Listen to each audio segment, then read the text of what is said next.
Hi everyone, Joe Carrig of the Carrig Real Estate Team. Thanks for joining me for your Tassajara Valley Blackhawk neighborhood update. The week of September 7th, Labor Day. I hope everyone had a great Labor Day weekend. Obviously, waking up the last couple days, I was driving on the road today at 9 a.m. and it looked like 10 p.m. outside. It was that dark. I think it was almost 1 o'clock before my automatic lights actually went off. It's been a crazy year between COVID, the unrest, the riots, and now the fires, the poor fires. And, please be safe and pray for our first responders that are out there and the people that are in danger of these fires. I will tell you, 2020 has been a strange year, but here's where it's even been stranger in our business, the real estate market. 42 years I've been professionally selling real estate, 32 of those years in the Tassajara Valley Blackhawk, being very blessed over the past 30 years to be the number one real estate broker in the Tassajara Valley Blackhawk neighborhood, selling close to 600 homes. And here's what I can tell you. I have never in 42 years, in the last 30 plus years here, seen this market more nuts than it is now. When I say nuts, I'll give you a couple examples of sales that we've been involved with and we've seen. A home that we had sold the same model a million for $1.4 million just literally a year ago, come on the market at $1.6 million and sell at coming on the market $1.5 million and selling for $1.65 million. Literally $250,000 more than it sold a year ago. And I mean, I can tell you, we just sold a home that another agent had on the market a year ago for $1.450 million. Couldn't sell it. We put it on the market at $1.570 million and sold it for $1.630 million. $180,000 more than what another real estate broker couldn't sell it a year ago. Another example, not our listing, but another listing, a home that was probably a year ago worth, $1.5 million. They put it on the market, and this was in Wood Ranch, for $1.6 million. Got 22 offers. And from what I understand, sold for a couple $100,000 more than asking. So this market is just nuts. What is driving the market? What's driving the market is, number one, lack of supply. As we talk about every week, there's just not enough homes through the United States, especially in the Bay Area, with the restrictions to build, how tough it is for the builders to build. And there just isn't that much, land anymore where people want to be. So the supply is low, and it's going to always be low. Now, sometimes you sit there and say, hey, Joe, I see the supply move up sometimes. It isn't the supply moving up, it's the demand going down, which it obviously keeps more homes on the market. But there isn't the supply isn't going to change. It's not like automatically there's going to be another 3,000 homes hit the market, new homes built. That's not going to happen. So the supply is always going to stay low in our area. So what's driving the market? Well, the demand for the limited supply. Where is the demand coming from? Well, number one is we're seeing a lot of people from our valley move out of state, but we're seeing a ton of people from the peninsula, from San Francisco, that can have more space now because they can commute. They don't have to commute. They can work from home. So they're looking for the yards. They're looking for a little bit more space in the home. So we have a ton of people coming from Peninsula, San Francisco, over into our San Ramon Valley. The other thing that's driving the demand is the low interest rates. So 3% interest rates. I haven't seen that. I purchased my first home and it was 18% interest rate. And the only reason it was 18% in 1982 was because the builder bought it down from 20% down to 18%. So, I mean, it's almost like free money out there. And we don't see, with the economy in a lot of areas still being slow, we don't really see the interest rates changing at all. I think they're going to stay low. Obviously, the demand's going to stay high. So where is the end of this? Well, where we might see a little bit of slowdown is as we get closer to the election. Because here's the one thing we know. This country is so divided that a month before the election, 100% of the people think that potentially the country is going to go to hell. Because obviously, if you're so strong on one side and you're fearful that, your person might not win. Well, the other side's thinking the same thing. So 100% of the people out there are so uncertain to what's going to happen, and both have kind of doomsday if the other person gets elected. So the uncertainty might slow the market down a little bit. And then obviously after the election, half the people are going to be, disappointed and think that the, country is not going to be, in great shape. So that might slow it down a little bit. But besides that, there's not a lot of indicators out there. Though we know in the 42 years I've been professionally selling real estate, I've sold through 5 recessions. And I can tell you that we are in our longest bull market. Starting from 2011, we've seen the market increase now for close to 10 years.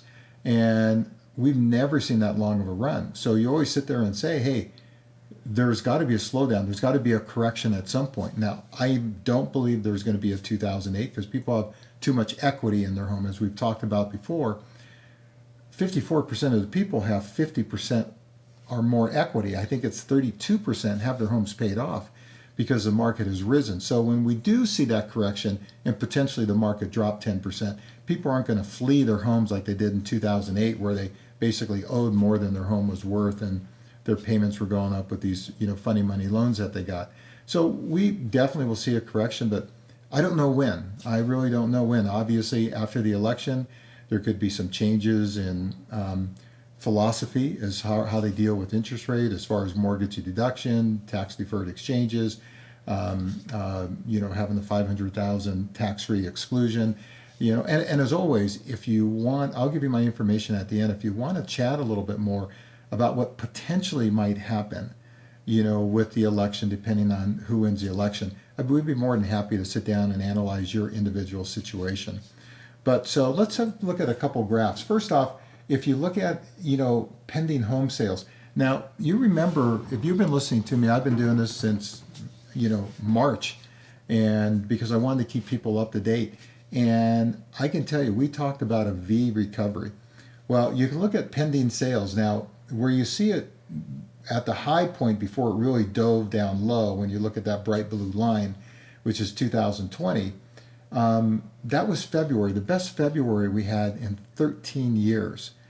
And then it just obviously crashed. And if you remember, we talked about, we felt it was going to be a V recovery because of all the reasons I just mentioned a couple minutes ago about the lack of supply and the overall demand and the low interest rates. Well, if that doesn't look like a V recovery, I don't know what does. You can see that obviously 14, 15, 16, 17, 18, 19 just kind of, followed along the same way with obviously 2014. You're seeing a little bit of an increase where it started a little bit lower.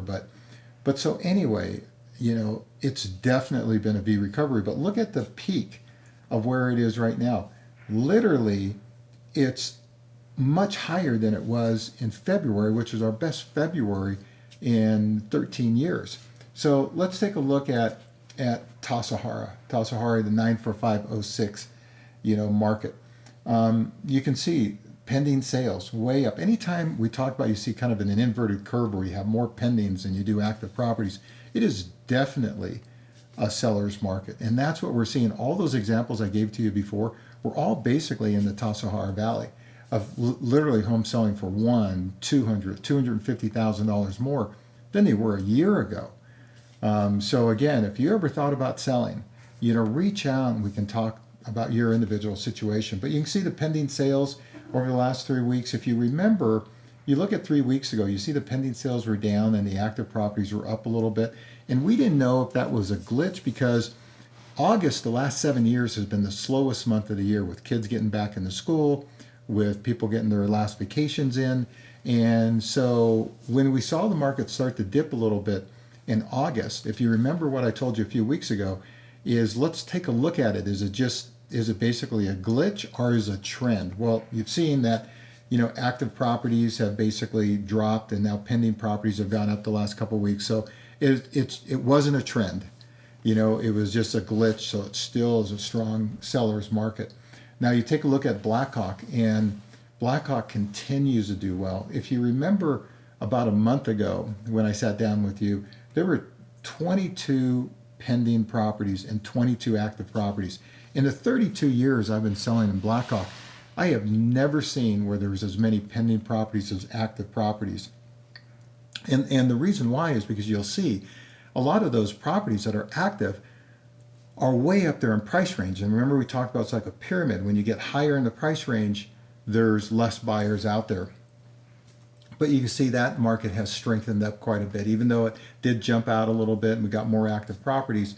You'll see that the pending sales went up, active properties went down a little bit. So the Blackhawk market is very, very strong. Let's take a look at the stats for Tassajara Valley. You can see on active properties, the average price is $2 million. And that's, so what you see is the pendings and the solds are $1.5 million, $1.6 million. And things are selling at over 100% of asking price, as we talked about before with those couple of examples. And the one thing that you'll see is what people are doing is they're picking the low fruit on the tree.